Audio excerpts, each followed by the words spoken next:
Topic है सरकारी budget. सरकारी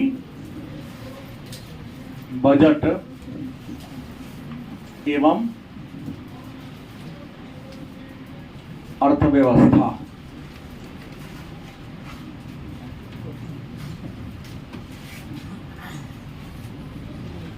जाना सुना शब्द है, कम से कम जितना उम्र आपका हो गया उतनी बार आप लोगों ने बजट शब्द के बारे में अखबार में सुना होगा, नहीं? तो पहला प्रश्न होगा, ये बजट क्या है? बजट क्या है? तो बड़ी आसान सा उत्तर होगा कि सरकार के एक वर्ष के आय और व्यय के विवरण को, सरकार कहिए तब या कोई व्यक्ति कहिए तब, आप एक वर्ष में कितना धन अर्जित करते हैं और अपने विभिन्न जरूरतों को पूरा करने के लिए कितना धनराशि खर्च करते हैं। तो आमदनी और खर्चा के विवरण को क्या कहते हैं? क्या कहा मैंने कि एक वित्तीय वर्ष, वित्तीय में आय व व्यय के विवरण को, एक वित्तीय वर्ष में आय और व्यय, व्यय माने क्या होता है? खर्च के विवरण को क्या कहते हैं? नहीं, बजट, भारत में बजट के बारे में चर्चा संविधान क्रम 112 में।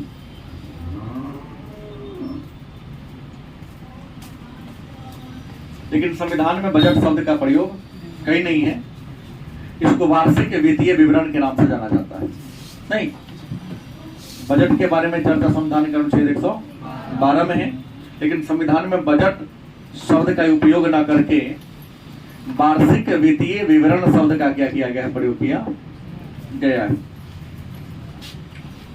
बजट पेश करते हैं वित्त मंत्री। कौन पेश करते हैं? लेकिन किसके नाम से? राष्ट्रपति के नाम से। कहां पेश करते हैं? तो लोकसभा में। संसद में नहीं, संसद का एक सदन है, एक घर है, एक हाउस है, लोकसभा, वहां पर पेश किया जाता है। तो पहली बात, बजट क्या है? तो सरकार के एक वित्तीय वर्ष के आय और व्यय के विवरण को क्या कहते हैं? बजट। बजट के बारे में चर्चा संविधान क्रम 112 में है। बजट कौन पेश करते हैं? वित्त मंत्री। किसके नाम से? कहां पेश करते हैं? भारत में सबसे पहले बजट पेश करने वाले जो व्यक्ति थे उनका नाम था के षणमुखम शेट्टी, और वर्तमान पहले वित्त मंत्री थे वर्तमान निर्मला सीतारमण। निर्मला सीतारमण ये भारत की पहली महिला वित्त मंत्री है। इससे पहले कोई महिला वित्त मंत्री, हाँ, अतिरिक्त दायित्व के रूप में इंदिरा गांधी ने निर्वाह झेला था, लेकिन भारत की पहली महिला क्या है? वित्त मंत्री। अब सवाल है, तो बजट शब्द आया कहां से? बजट शब्द कहीं न कहीं से तो आया होगा। तो विद्वान कहते हैं बजट शब्द की उत्पत्ति फ्रेंच भाषा के शब्द बजटी से हुआ है। बजट शब्द किस भाषा के शब्द है? फ्रेंच भाषा के बजटी शब्द से निकला है, जिसका मतलब होता है चमड़े का थैला या बटुआ। चमड़े का थैला या बटुआ होता है, वित्त मंत्री के द्वारा लोकसभा के सामने या सदन के सामने सरकार के एक वर्ष के आय और व्यय का विवरण को एक पर्स में ऐसे दबा के सदन में क्या करते हैं, प्रवेश करते हैं और सदन के पटल पर रखकर उस पर विस्तार से क्या होती है, आमदनी और खर्चा के विवरण पर चर्चा होती है, जिसी को कहते हैं हम बजट का। तो कम से कम एक बात तो जान लिए कि बजट फ्रांसीसी भाषा का शब्द है जो बजटी से निकला है। इसका मतलब चमड़े का थैला या बटुआ होता है। गलत कि सही? बजट सरकार के एक वित्तीय वर्ष के आय और व्यय का विवरण होता है, ब्यौरा होता है। गलत कि सही? बजट के बारे में चर्चा संविधान का अनुच्छेद 100। बजट वित्त मंत्री पेश करते हैं। किसके नाम से पेश करते हैं? भारत के राष्ट्रपति के नाम से पेश। पहले वित्त मंत्री की एक सन्मुख शेट्टी, वर्तमान निर्मला सीतारमन है। कोई दिक्कत? अब दूसरी महत्वपूर्ण बात आती है, ये जो बजट है कोई ना कोई इसका उद्देश्य होगा। बजट का कुछ ना कुछ क्या होगा, उद्देश्य होगा। तो बजट के अनेक सारे उद्देश्य हैं, जिसमें पहला उद्देश्य आर्थिक विकास को बढ़ावा देना। बजट का पहला उद्देश्य क्या है? आर्थिक विकास को, आर्थिक विकास को क्या देना? बढ़ावा देना। सरकार फिक्स करती है कि इसके माध्यम से चलेंगे तो देश का क्या होगा, विकास होगा, इकोनॉमी आगे बढ़ेगी। दूसरा, संतुलित क्षेत्रीय विकास। संतुलित क्षेत्रीय, क्योंकि बजट बना के जो आदमी चलता है ना, वो कभी अनबैलेंस्ड नहीं होता है। मार्केट में चलेंगे, कौन सी वस्तु कितना खरीदना है, अगर आप लिस्ट बना के चलेंगे तो गड़बड़ी नहीं होगी। बिना हिसाब किताब के चलेंगे तो कभी पीछे रह जाएंगे, तो कभी बहुत। तो संतुलित क्षेत्रीय विकास के लिए। तीसरा, आय और संपत्ति के पुनर्वितरण के लिए। आय व संपत्ति के क्या करने के लिए? पुनर्वितरण के लिए। आय और संपत्ति के पुनर्वितरण बजट का उद्देश्य है। इसके अलावा आर्थिक स्थिरता को लाने के लिए बजट के माध्यम से सरकार आर्थिक स्थिरता लाने का क्या करती है? प्रयास करती है। तो ये तो जान लिए कि बजट क्या है, ये जान लिए। बजट का उद्देश्य क्या है, बजट के बारे में चर्चा किस अनुच्छेद में है। और एक और बात है, रोजगार सृजन। बजट का उद्देश्य क्या होता है? रोजगार सृजन। रोजगार पैदा करती है। कौन क्षेत्र में, किस सेक्टर में कितना रोजगार सरकार देगी, इस बात का परिचर्चा भी सरकार बजट में ही करती है। अब सवाल है, तो बजट सरकार के आमदनी और खर्च का क्या विवरण है, तो बजट को कब पेश किया जाता है? तो नियम था पहले बजट को फरवरी माह के अंतिम सप्ताह में, क्या होता है, फरवरी महीना के अंतिम सप्ताह में बजट को पेश किया जाता था। मतलब 28 फरवरी को काफी परिचर्चा के बाद बजट को पेश किया जाता था। लेकिन 2017 में नियम बना कि नहीं, बजट 1 फरवरी को पेश होगा। मतलब अब बजट कब पेश होता है भारत का? पहले 28। लेकिन भारत के एक वित्त मंत्री थे जिन्होंने अपने जन्म दिवस पर बजट पेश कर दिया था 29 फरवरी को। वो थे मोरारजी देसाई। कौन थे? मोरारजी देसाई, जो भारत के वित्त मंत्री भी रहे हैं, प्रधानमंत्री भी बने हुए हैं, भारत के पहले गैर कांग्रेसी प्रधानमंत्री। इनका जन्म 29 फरवरी को हुआ था। इन्होंने 28 को पेश न करके 29 फरवरी को बजट पेश कर दिया था। 8 बार ये भारत के वित्त मंत्री के रूप में बजट को पेश किए हैं। अभी तक सर्वाधिक बार बजट पेश करने वाले यही हैं। इनके रिकॉर्ड को किसी ने भी तोड़ा नहीं। अब आगे हम सब पर चर्चा करेंगे कि बजट के संघटक कौन है। एक आता है बजट के संघटक या बजट के तत्व या बजट की संरचना। संरचना। बजट की संरचना या बजट के संघटक पर अगर हम पर चर्चा करें तो मैं आपको बता दूं कि बजट के बनावट को दो वर्गों में बांटा गया है। पहला बजट प्राप्तियां, पहला क्या है? बजट प्राप्तियां, और दूसरा क्या है? बजट व्यय।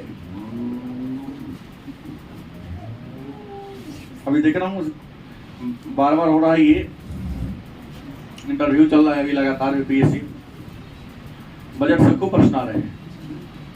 बजट प्राप्तियां क्या है, बजट व्यय क्या है, पूंजीगत प्राप्तियां क्या है, पूंजीगत व्यय क्या है, लिंगधारी बजट क्या है, घाटे का बजट क्या है, अतिरिक्त बजट क्या है, संतुलित बजट क्या है।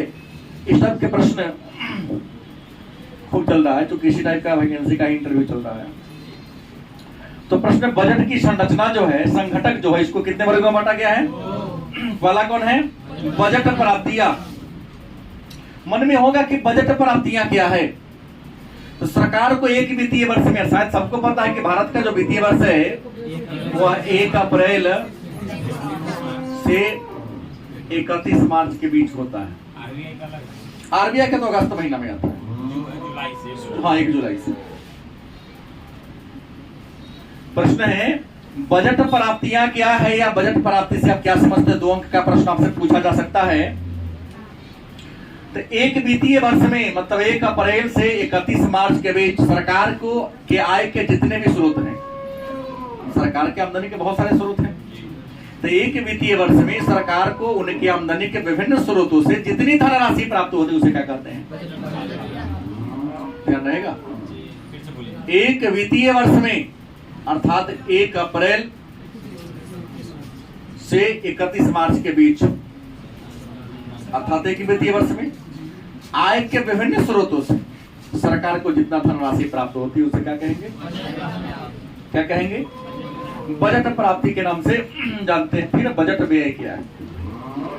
दूसरा मुद्दा क्या है? बजट व्यय क्या है या बजट व्यय से आप क्या समझते हैं? तो बजट व्यय के बारे में कहता है कि सरकार उन राजस्व को प्राप्त करने के लिए खर्च भी करना पड़ता है। करना पड़ता है कि नहीं करना पड़ता है? भाई सरकार आप जहां से कुछ प्राप्त कर रहे हैं वहां तो निश्चित है कि आपको क्या करना पड़ेगा? धन को निवेश करना पड़ेगा कि बिना निवेश किए आप कुछ प्राप्त कर लीजिएगा? मेरे ख्याल से नहीं होगा। कहता है कि बजट व्यय का मतलब है एक वित्तीय वर्ष में सरकार अनुमान लगाती कि मेरा खर्च कितना होगा, शिक्षा पर, स्वास्थ्य पर, सड़क पर, प्रतिरक्षा पर, पता है ना, जितने डिपार्टमेंट है। तो एक वित्तीय वर्ष में सरकार जो अनुमान लगाती है किस डिपार्टमेंट में हमें कितना खर्च होगा, उन सबका योग को हम कहते हैं बजट। एक वित्तीय वर्ष में जितना भी धन की प्राप्ति होती है उन सबको सम्मिलित उसे क्या कहेंगे? बजट प्राप्ति है। और एक वित्तीय वर्ष में सरकार को आमदनी का बहुत स्रोत है, तो खर्चा का भी बहुत सारा क्या है? एरिया है। उन सब पर जितना खर्च होगा उन सबको आप क्या कहोगे? उम्मीद है जान गए होंगे। व्यय माने खर्चा, प्राप्ति माने आमदनी। अब सवाल है तो बजट की संरचना को हमने 2 भागों में बांट दिया। बजट प्राप्ति क्या है जान गए। एक वित्तीय वर्ष में आमदनी के विभिन्न स्रोतों से जितना धनराशि प्राप्त हो गया, बजट प्राप्तियां। और एक वित्तीय वर्ष में सरकार का जो अनुमानित खर्च होता है, इस बार शिक्षा पर कितना होगा, आपदा प्रबंधन पर कितना होगा, स्वास्थ्य पर कितना होगा, सड़क पर कितना होगा, मोटा मोटी अनुमान होता है। यह काम करना है प्राकलन समिति का। आकलन नाम है, प्राकलन अनुमान लगाने वाली समिति, सबसे बड़ी संसदीय समिति। हाँ, तो उसको कहेंगे बजट व्यय। अब देखिए बजट प्राप्ति के भी 2 प्रकार हैं। उम्मीद है जानते होंगे कुछ लोग। बजट प्राप्ति के कितने प्रकार हैं? और बजट व्यय के भी 2 प्रकार हैं। बजट प्राप्ति के कितने प्रकार? अब बजट व्यय के कितने प्रकार? पहला है राजस्व प्राप्ति, राजस्व, और दूसरा कौन है? पूंजीगत प्राप्ति। पूंजीगत, यहां भी जस्ट नेम सेम होगा। क्या होगा? तो राजस्व व्यय प्राप्ति है तो क्या होगा? राजस्व व्यय। और दूसरा क्या होगा? पूंजीगत व्यय। व्यय का मतलब क्या होता है? आमदन। और प्राप्ति का मतलब क्या होता है? आमदनी। प्रश्न है तो बजट प्राप्ति क्या है, ये तो जान गए। और बजट प्राप्ति के कितने प्रकार हैं? क्या नाम है? और अब प्रश्न होगा कि राजस्व प्राप्ति क्या है और पूंजीगत प्राप्ति क्या है। तो कहता है कि राजस्व प्राप्ति उस प्राप्ति को कहते हैं जिसमें सरकार की कोई देयता उत्पन्न नहीं होती। जैसे वैसा इनकम या वह धन जिसको प्राप्त करने के लिए सरकार को कोनो खर्चा ही नहीं करना पड़ता है। मतलब सरकार की कोई देयता कि आपसे पैसा ले लिए, जैसे सरकार हमसे इनकम टैक्स लेती है, इसके बदले हमको सरकार क्या देती है? बोलिए। आप साइकिल खरीदने गए हैं, सरकार आपसे ले ली है टैक्स, रोड टैक्स, उसका बदला में सरकार आपको क्या दे रही है? रोड नीमन है तो चाहे खराब रहे, भाई इनकम टैक्स लेती है तो हमारे लिए कुछ सरकार का दायित्व है कि नहीं है? रोड टैक्स लेती है, दुर्घटना होती है, जिम्मेवार कौन है? सरकार ने। क्या आपने गड्ढा क्यों रहने दिया? क्योंकि मैं तो रोड टैक्स दिया हूं। तो वैसी प्राप्ति जहां सरकार को कुछ भी खर्च करना नहीं पड़ता है, उसे क्या कहते हैं?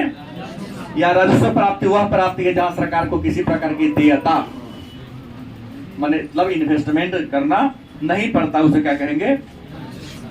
राजस्व प्राप्ति के नाम से। अभी राजस्व प्राप्ति के ही इसी को अभी चर्चा करेंगे, बाकी तीनों को हम छांट लेते हैं। इस तीनों को हो सकता है क्योंकि लंबा हमने पहले ही कह दिया, बड़ी लंबा इलाका है। हमने बजट की संरचना को बता दिया आपको, दो प्रकार हैं, बजट प्राप्तियां, राजस्व बजट व्यय, दोनों का परिभाषा हमने बता दिया। बजट प्राप्ति के भी कितने प्रकार हैं? पहला कौन है? राजस्व प्राप्ति। दूसरा कौन है? पूंजीगत प्राप्ति। अभी रहने दीजिए। पहला है राजस्व प्राप्ति, दूसरा कौन है? पूंजीगत प्राप्ति। अब प्रश्न है कि राजस्व प्राप्ति क्या है? तो मैंने कहा दिया ना, राजस्व प्राप्ति उस प्राप्ति को कहते हैं जहां सरकार की कोई देयता माने किसी प्रकार का इन्वेस्टमेंट ही नहीं होता है। गलत सही? उस प्राप्ति को क्या कहेंगे? राजस्व प्राप्ति के नाम से। अब देखिए, राजस्व प्राप्ति के भी दो घटक है, इसलिए मैंने घेर दिया है, पहले इसी को देखा जाए।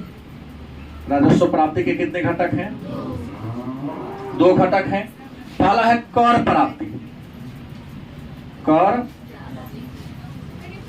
और दूसरा क्या है? गैर कर प्राप्ति। मैंने कहा राजस्व प्राप्ति के कितने प्रकार है? रूप है दो। पहला कौन है? दूसरा कौन है?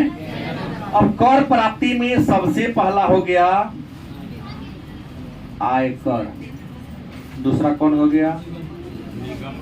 निगम कर, तीसरा हो गया संपत्ति कर, चौथा हो गया उपहार कर।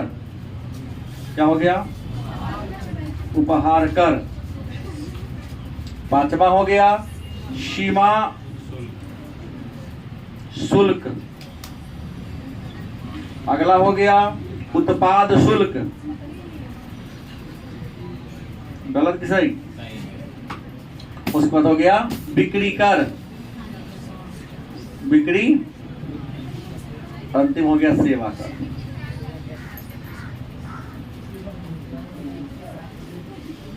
तो कर प्राप्ति के कितने प्रकार मैंने विचार बता दिया आपको। तो कर प्राप्ति के पहला कौन है? आयकर। क्या है? आयकर मतलब व्यक्ति के इनकम पर जो कर लगता है, व्यक्ति के इनकम पर माने आय पर जो कर देना पड़ता है, उसी को क्या कहते हैं? आप जितना धनराशि कमाते हैं, तो पैसा कमाते हैं, उस आय पर व्यक्ति को जो टैक्स देना पड़ता है उसे क्या कहते हैं? आय कर। तो यहाँ एक नया बात आ गया। नया बात यह है, सबको मिटा दे रहा हूं। नया बात यह आया कि हमने कहा कर, क्या कहा? अंग्रेजी में कहेंगे टैक्स। आय कर व्यक्ति को उनके इनकम के आधार पर, आय के आधार पर जो टैक्स देना पड़ता है उसको कहते हैं आयकर। तो पहले होगा कि ये कर क्या है। आय पर तो लगा दिया टैक्स, उसको आयकर कहते, लेकिन कर कहते किसे? तो कर एक अनिवार्य भुगतान है। कर क्या है? तो कर एक अनिवार्य भुगतान है जो एक निश्चित लेवल को प्राप्त करने के बाद हर करदाता को क्या करना पड़ता है? निश्चित तौर पे देना पड़ता है।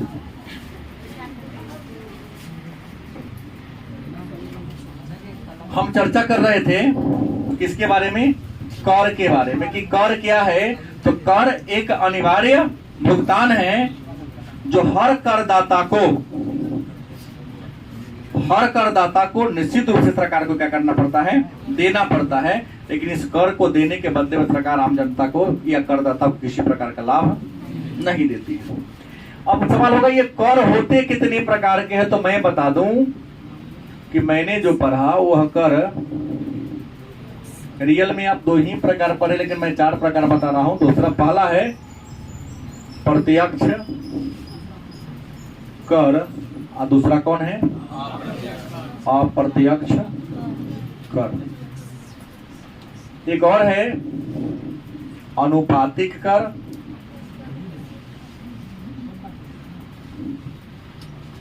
और चौथा है प्रगतिशील कर।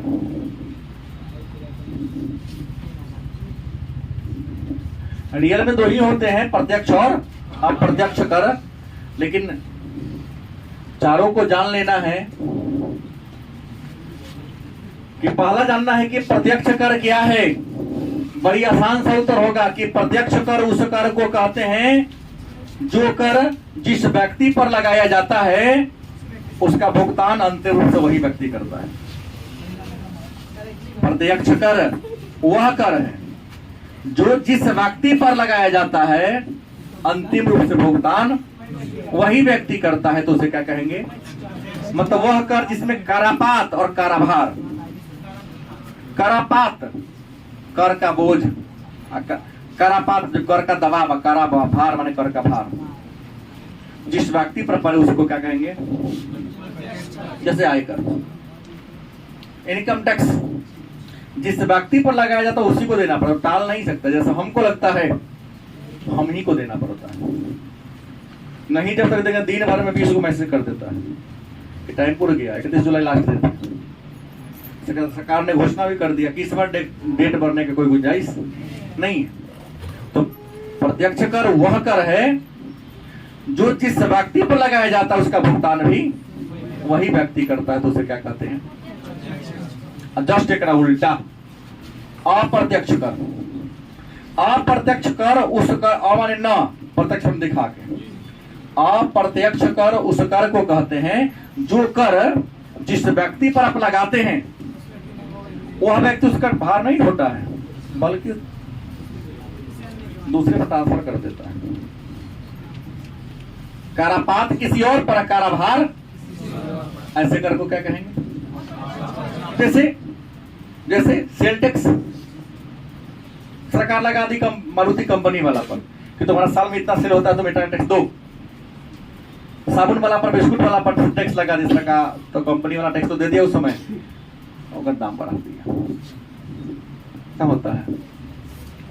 पहले टाटा नमक 20 में मिलता था, 26 सरकार ने टैक्स बढ़ाया, कंपनी तो एक बार में दे दिया सरकार को, लेकिन कंपनी ने क्या किया? सीधे धीरे धीरे करते करते बढ़ा के 28 तक पहुंचा दिया, अदालत 30 हो गया।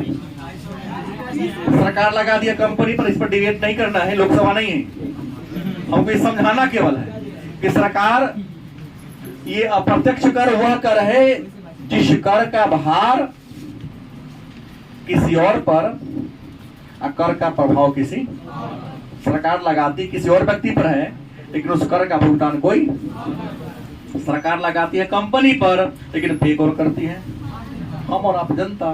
तो ऐसे कर को क्या कहेंगे? और अनुपातिक कर क्या है? तो वैसी कर प्रणाली जिसमें चाहे इनकम 10,000 के महीना कमाता हो चाहे 10 लाख के महीना कमाए, हर आय वर्ग वाले पर जब एक ही दर से कर लगाया जाए तो उसे क्या कहेंगे? मतलब लाखों रुपया का महीना 10%, 5 लाख का महीना तो 10%, एक ही अनुपात है। जब समान अनुपात में ही सरकार कर लगाए तो क्या कहेंगे? प्रगतिशील कर। वह कर है जिसमें व्यक्ति का इनकम जैसे जैसे बढ़ता जाता है, कर का दर, ऐसे कर को क्या कहेंगे? अब यही चल रहा है हर देश में। इंसान की इनकम आय जैसे जैसे इंक्रीज करती जाती है, बढ़ती जाती है, उसके ऊपर कर का भार वैसे ही बढ़ता जाता है, तो ऐसे कर को क्या कहेंगे हम? तो एक बात तो जान लिया कि आयकर क्या है, कर कितने प्रकार के होते हैं, यह हम लोग क्या कर लिए, जान गए। दूसरा कहता है ये कर में और कर है, हालांकि घट गया है, नाम सुना होगा आपने विशिष्ट कर। क्या है? विशिष्ट कर। अब विशिष्ट कर क्या है?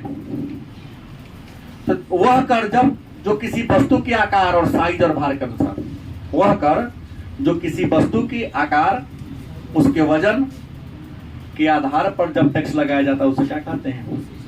विशिष्ट कर के नाम से। अब तो सबको हटा दिया गया है, नाम पर दिया है GST, goods and service tax. 1 जुलाई 2017 से संविधान में 101वां संशोधन करके लागू कर दिया। अब तो सब खत्म हो गया, यही आ गया, जीएसटी आ गया। देखिए ये दोनों तो हैं ही, लेकिन बिजनेसमैन में आ गया है GST, goods and service tax.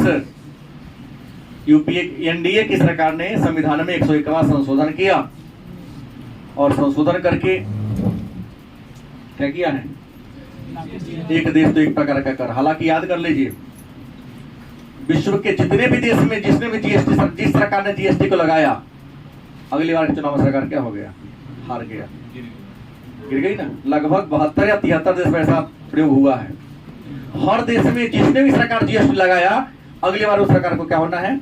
जाना है। लेकिन इंडिया उसके विपरीत चला गया कि सरकार ने जीएसटी लगाया, अब पिछला बार से और अपार बहुमत से क्या हुई? सफलता प्राप्त किया, ज्यादा वोट मिला था इसको, तो सब जान रहा है। अब विशिष्ट जान के, जीएसटी जान के जो नया है, एक और आता है मूल्यानुसार कर। मूल्या, हालांकि सब हट गया है, लेकिन जान लेना जरूरी कि मूल्यानुसार क्या है। तो जब किसी वस्तु को उसके कीमत के अनुसार कर लगाए, कम दाम तक कर कम, बेसी दाम तो। जैसे हवाई जहाज के टिकट, रेलवे के टिकट का दाम कम है तो सरकार का टैक्स कम है, और हवाई जहाज के टिकट का दाम ज्यादा है तो सरकार का ऊपर टैक्स क्या है? गलत सही?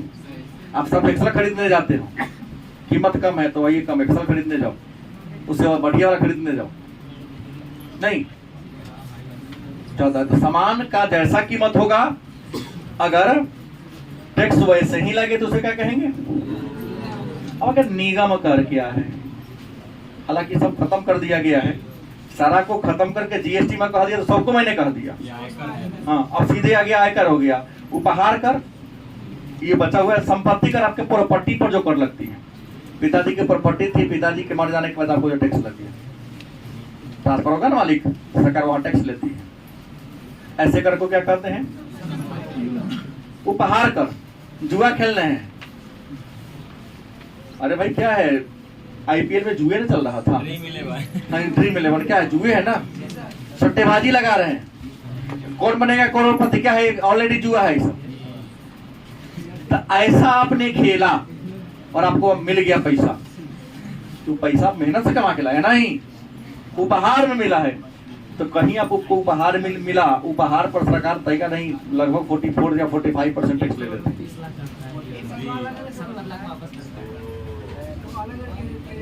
हाँ हाँ पता, ड्रीम 11 लगाता है, चलिए कोई बात नहीं। हाँ, अब सीमा शुल्क, जब कोई दूसरा देश का सामान हमारे देश में प्रवेश करता है और हमारे देश का व्यापारी अपने सामान को दूसरा देश में बेचने के लिए ले जाता है, तो वहां पर जो कर लगता है उसको क्या कहते हैं? हाँ, उत्पाद शुल्क। किसी वस्तु को उत्पादन पर, वस्तु बनाते तो सरकार को टैक्स देना पड़ेगा। देखो देश ऐसे चलता है, कहते सरकार को पैसा कहाँ से? यहाँ से ना पैसा आता है। किसी वस्तु का निर्माण होता है, उसके निर्माण पर जो सरकार टैक्स लेती है उसे क्या कहते हैं? बिक्री कर। सामान बेचने जाओ तो बेचते समय भी सरकार आपसे क्या लेती है? ओरिजिनल बिल कटाओ, टैक्स उसको लिखना पड़ेगा। उसे क्या कहेंगे? बिक्री कर। सेवा कर, आपको हम सेवा दे रहे हैं। नहीं, नियम हम लोग को व्यवसाय कर लगता है। नियम है कोचिंग वाले को भी जीएसटी लेना है, लेकिन हालांकि अलग बात है लिए नहीं, लेकिन यहाँ भी 1-2 कोचिंग वाले हैं जो बहुत स्कॉलर हब लेते हैं, देते हैं जीएसटी। पटना में जाओ, जो भी बड़े बड़े संस्थान सब जीएसटी देता है। हम देंगे तो मालूम है आप लोग जो आते हैं ना पैरवी देने के, सब खत्म हो जाएगा। हम अपन के अलावा आपको 18% बेसी आपसे लेंगे। और टुकेगा यहाँ? नहीं टिकेगा। 18% है ना यहाँ, 720 रुपया। तो आपको देना पड़ेगा है। तो प्रश्न है सेवा कर जाने का, सेवा जो सेवा पर जो कर लगता है। अब गैर प्राप्त कर प्राप्तियां, जो सरकार को आमदनी का अन्य भी स्रोत है, लेकिन वो कर, ये तो कर से प्राप्त हो गया। सो मैंने बता दिया, गैर कर माने कर नहीं है, लेकिन यहां से भी सरकार को इनकम प्राप्त होती है। तो गैर कर प्राप्ति में सबसे पहले आता है फीस। क्या होता है? लाइसेंस, उसके बाद परमिट। अब कहेंगे फीस क्या है? प्रमुख केने है? तुरंत बोलेगा मछली, कोई शक नहीं। धान रुपयों के आए रहेगी 6 कट्ठा, 15 दिन में 6 कट्ठा रोपा। तो शाहजहां अगर हम होते तो इसका हम तो इनाम देते, बाह काट देते। ताजमहल बनाने वाला को लोग कहता है बाह काट लिया। ये कौन गति इस रोपा की 15 दिन में 6 कट्ठा रोपाया? एगो धान रोप के जाके सुन रहा था तारीफ।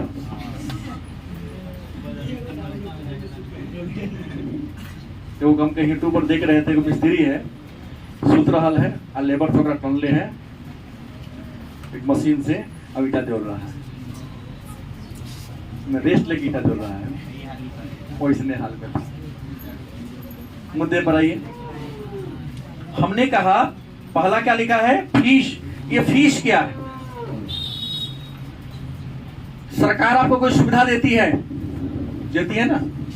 सरकार यदि आपको किसी प्रकार की सुविधा देती है तो सुविधा के बदले सरकार आपसे कुछ राशि लेती है, धनराशि लेती है, उसे कहते हैं फीस।